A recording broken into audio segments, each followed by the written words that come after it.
and welcome to Gen Bio. This video starts the Chapter 4 online lectures. I'm breaking the lectures up into shorter videos, but the PowerPoint and the guided notes, there's only one document and it goes for all of the videos. So this is information based on our online book, Chapter 4, and what you can see here is that we will not be covering Section 4.6.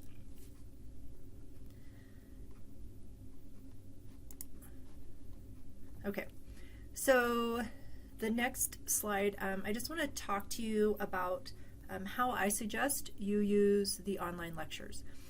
So there's a document that says guided notes, and that helps you take notes as you listen to the lectures. You know, you absolutely don't have to use it, but I think it will help you focus on the important points that I'm trying to make. And this is the key. Avoid writing every word I say, okay? Get the main important points.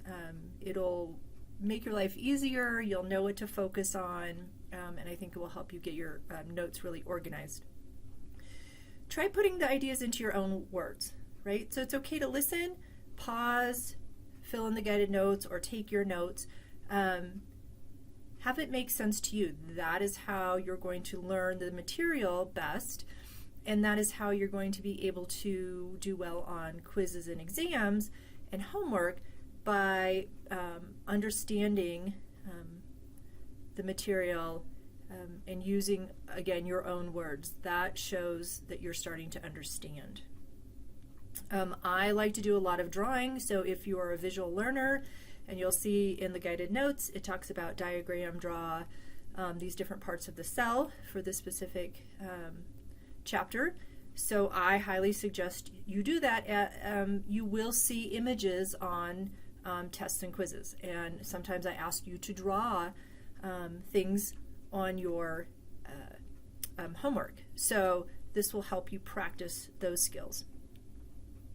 Then I suggest maybe a day after you've viewed the videos, go to the chapter outcomes. They might be in slightly different order than we cover in the online lectures, but all the material is there and you can start writing in answers, and this is another way to start helping you study the material for quizzes and exams. You can see, what do you remember from the videos? What do you need to go back and review? And any charts that we post, like for this lecture, there's a parts of the cell chart. Go fill in that after you've watched the online lecture. Again, use it as a quiz, refer to your notes, see what you remember, see what you still need to work on. Okay, so let's get started with cells. Right? So lots of different types of cells. Cells are the basic building block of all organisms. We're going to talk about both prokaryotic and eukaryotic cells, though most of this class focuses on eukaryotic cells. Microbiology focuses on prokaryotic cells. So, what is a prokaryotic and a eukaryotic cell? So this is a little picture of the kingdoms of life. And all of these guys here, animals, plants, fungi, protists, these are all, and this is my challenge, is I'm trying to write on this, well, it's not flat on my desk so that I can videotape myself. Okay, so eukaryotic cells, oops, eukaryotic means, this is hard, true nucleus. So you're going to see that all of these different types of eukaryotic cells have a nucleus where the DNA, the genetic information, is stored. These down here, eubacteria and archaebacteria or archaea, these are prokaryotic cells. And this means before there was a nucleus. We'll talk a little bit about this when we talk about endosymbiosis. So what I want you to know is that all bacteria are prokaryotic. Okay? Everything else is eukaryotic. And you can have single-celled and multicellular organisms. So most bacteria down here are single-celled.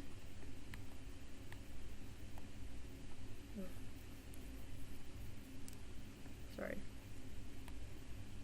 No, I think I'm too close to the bottom. Hold on. Ah.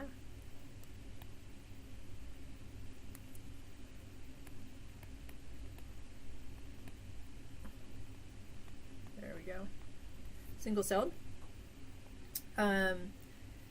Plants, fungi, protists, animals. The protists and fungi, plants and animals are multicellular. Let's see, where are we? Animals and plants, multicellular. Fungi, this is yeast. And then you probably recognize like a mushroom. These can be single or multicellular. And most protists, here we are, protista, most that we talk about are single-celled. So this is an amoeba.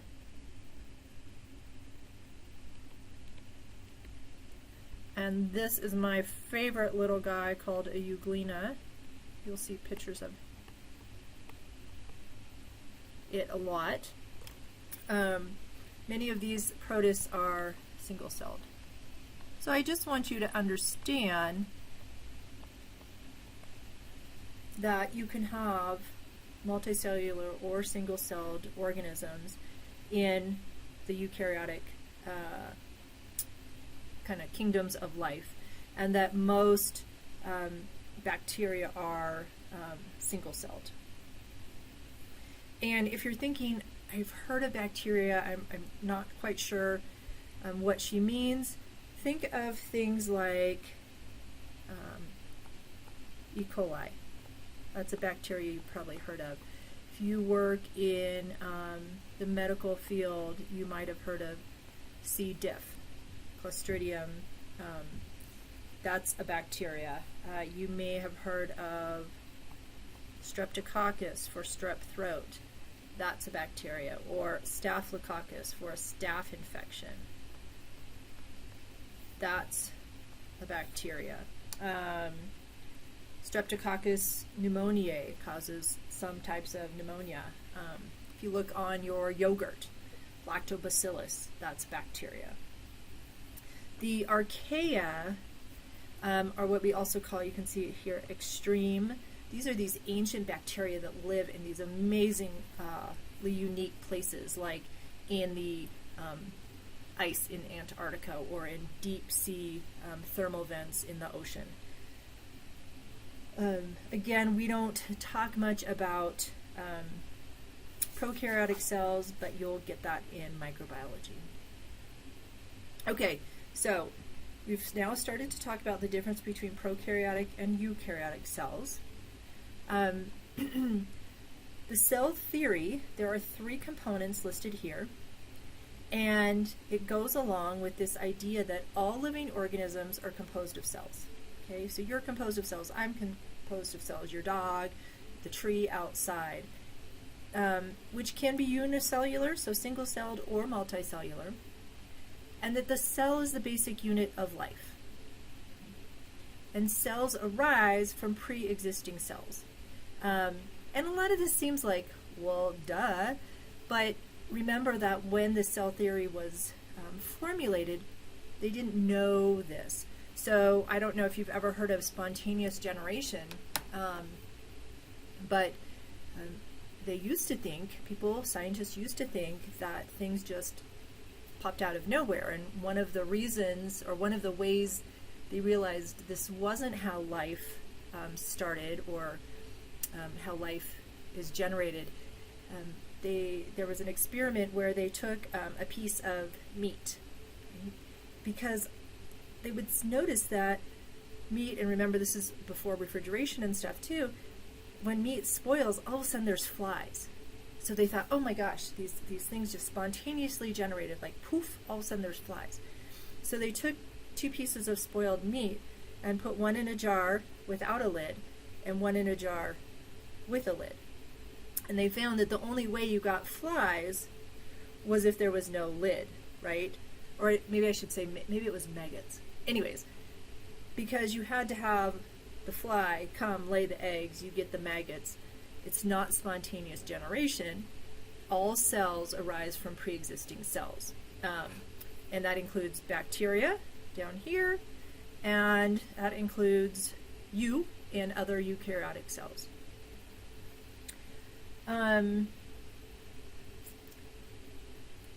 Viruses are not cells, okay? Viruses don't have all the components we're going to talk about in just a second that all cells have.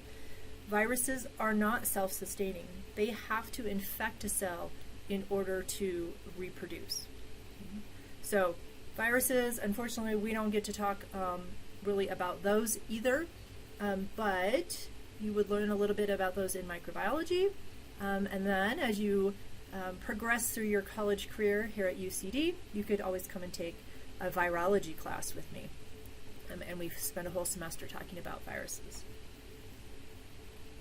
Okay.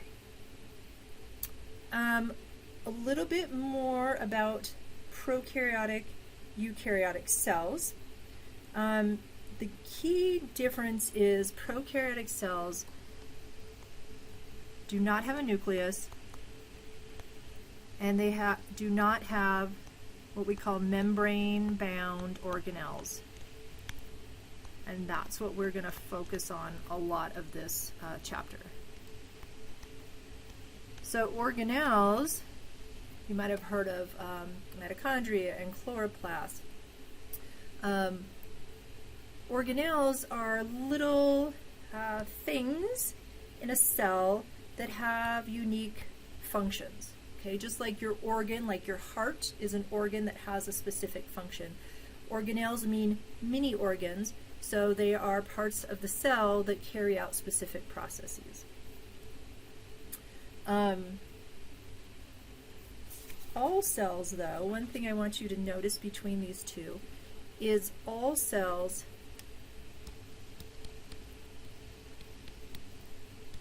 have DNA as the genetic material.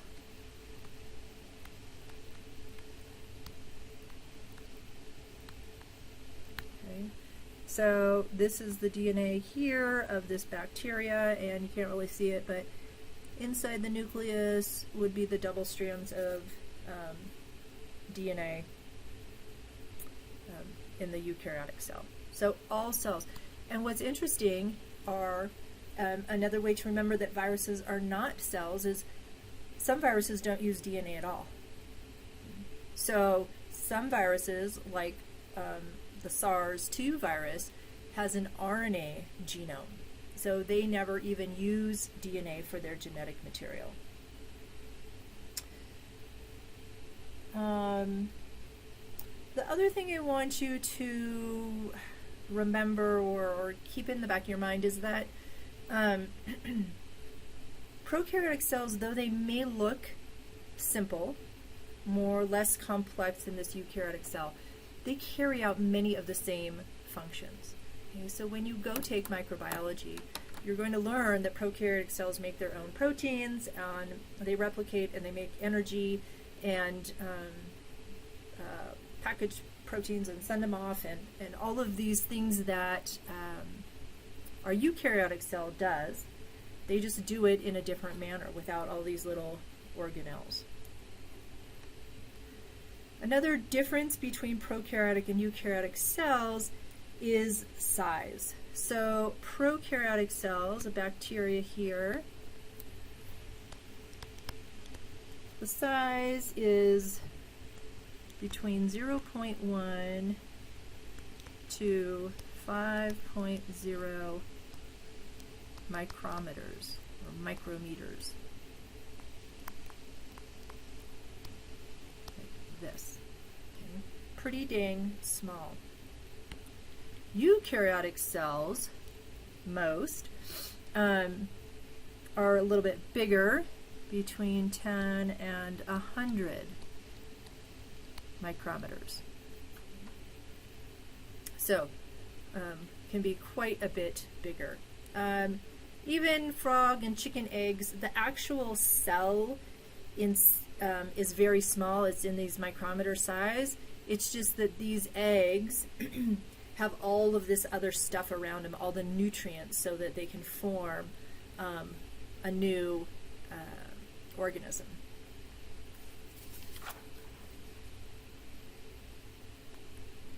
This image I like just so you can kind of see what that size comparison means. So bacteria are all these little dark blue dots, and for instance, let me change my pen. This, I'll just make it outline. That is a eukaryotic cell. That is a cell from your cheek. And so then, let's try this. My screen. Whoops.